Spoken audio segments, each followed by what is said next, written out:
আসসালামু আলাইকুম। আজকে আসছিলাম সোনারচর। আমি আমার সাথে আছে আমিনুর, ছোট ভাই আমিনুর আছে। আমিনুরকে নিয়ে আসছিলি। এই এলাকায় তো আসলে ঢুকাই যায় না, রাস্তা পাকা। কিন্তু কিন্তু এই রাস্তা পাকার মধ্যেই তো যাওয়া কষ্ট। আমিনুর, ওই পাশে যাইতে পারবা কি? যাচ্ছেন দেখি, যাওয়া যায় না, এইটা দেখে যাও। আস্তে আস্তে আস্তে আস্তে যাও, আস্তে আস্তে যাও। এই যে বাড়ি ঘরের যে অবস্থা, ওরে বাবাস, সেই অবস্থা রে ভাই একবারে। মুরব্বী, আসসালামু আলাইকুম, ভালো আছেন? একটু কথা বলি বাবাজি, একটু কথা বলি। আপনাদের বাড়ি কে জায়গায়? এই আপনাকে ওই যে গ্রামের ভিতরে এই অবস্থা কে?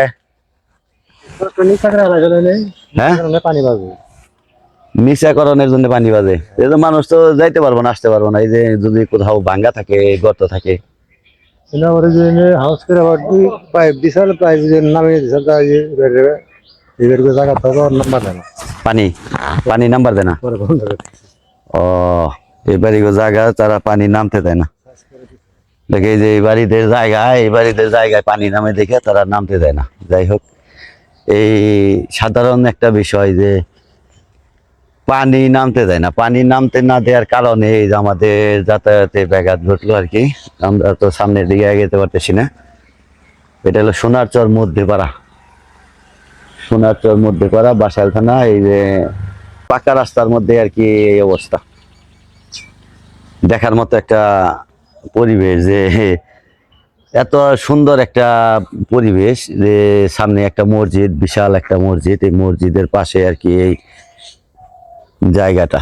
এই জায়গায় আসলে মানুষ রাত্রিকালীন সময় যখন চলাফেরা করে, তখন তো মানুষ একটা হতবাক হয়ে যায় যে কিভাবে তারা যাতায়াত করবে। এই জায়গায় ভাঙ্গা আছে না? এই জায়গায় ভাঙ্গাও আছে, কিন্তু ভাঙ্গায় যদি কোনো গাড়ি পড়ে, সে গাড়ি আর ওঠানো সম্ভব না। কিছু সংখ্যক লোক আছে, তারা এই পানি নামতে দেয় না। যে তাদের জায়গায় পানি নামে, তারা যেন নিষেধ করে যে পানি নামা যাবো না আর কি। যারা পানি নামতে দিতেছে না, তারাও কিন্তু এই পরিবারেরই একজন সদস্য, এই পরিবেশের একজন মানুষ, এই সমাজের একজন মানুষ। এই সমাজেই তারা বাস করে। কিন্তু মানুষের কষ্ট দিয়ে, মানুষকে রাস্তাঘাটে চলাচলে কষ্ট দিয়ে তারা কি লাভ পায় তাও বলতে পারবো না। দুই পাশে সুন্দর সুন্দর বাড়িঘর, পাশে দোকানপাট। এই যে দোকানগুলো আছে, দোকানগুলোর সামনে এরকম পানি জমে আছে। এই পানি জমে থাকার কারণে আর কি মানুষের, হাজারো মানুষের কষ্ট। যে এখন চৈত্রিক বৈশাখ মাসের আজকে 3-4 দিন সম্ভবত, এখনই এই অবস্থা। মানুষ তো এখান দিয়ে যাতায়াতই করতে পারবে না। কিভাবে যাতায়াত করবে? যাতায়াত করার কোনো পরিস্থিতি নেই। তো যাই হোক, আল্লাহ পাক যেন সকলকে সুবুদ্ধি দান করে, ভালো জ্ঞান দান করে, তারা যেন এই পানি নিষ্কাশনের কোনো ব্যবস্থা করে। এটাই আর কি আমার বলার। আমরা রাস্তা দিয়ে চলতেছি, রাস্তায় চলতে চলতে সামনে একটা বাজার, পানি পার হয়ে একটা বাজারের মতো সুন্দর একটা বাজার। এই বাজারের উপর দিয়ে যাচ্ছি, দেখি সামনেও সম্ভবত আরো কাদা আছে, তাই না? সামনেও কাদা আছে।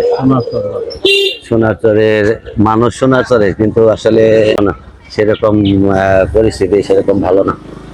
রাস্তাঘাটের অবস্থা খুবই খারাপ। এই যে মানুষ যারা চলাফেরা করেন, তাদের অবস্থা খুবই খারাপ। এই যে রাস্তায় কাদা, একবারে কাদাযুক্ত অবস্থায় মানুষ কিভাবে চলাফেরা করবে?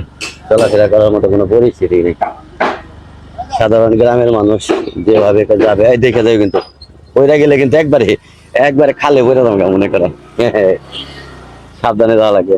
এই এলো আমাদের গ্রাম বাংলার ঐতিহাসিক রাস্তা, ঐতিহাসিক সোনারচরের ঐতিহাসিক রাস্তা। ধন্যবাদ সকলকে।